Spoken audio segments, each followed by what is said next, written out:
হুসাইন একবার বিশ্বনবীরে প্রশ্ন করলেন, নানা মানিল আমজাদ ইলাল্লাহ, বলেন তো নানা আল্লাহর কাছে কে বেশি দামি, আপনি নাকি আমি? বিশ্বনবী বললেন, হুসাইন আনাল আমজাদ, আমি বেশি দামি। হুসাইন বলল, নানা জি আমি মানি না, আনা লা ওয়াফিক, আমি মানি না নানা। কেমন করে আপনি আমার চাইতে বেশি দামি হন? আপনার চাইতে আমি বেশি দামি। বিশ্বনবী বললেন, হুসাইন আমি হলাম নবীদের নবী, আখির নবী, বিশ্ব নবী, আর তুমি হলা আমার উম্মত, তোমার চাইতে আমি বেশি দামি। হুসাইন বলে, নানা জি আপনি ভুল বললেন, আপনার চাইতে আমি হুসাইন বেশি দামি। সুবহানাল্লাহ কইবেন না? বিশ্বনবী বললেন, কাইফা যালিক, কেমন করে এটা?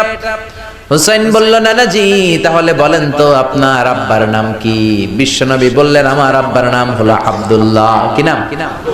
হুসাইন বলেন, আনা খালি আব্দুল্লাহ, লাইসা ক্বাবলাহু ওয়ালা বা'দাহু শাই। খালি আব্দুল্লাহ, সামনেও কোনো টাইটেল নাই, পিছনেও কোনো টাইটেল নাই। আমার আব্বার নাম আপনি জানেন নাকি?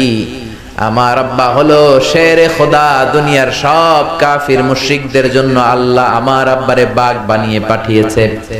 আমার আব্বা সাধারণ কোনো মানুষ নয়, বিশ্বনবীর মেয়ের জামাই। আল্লাহু আকবার।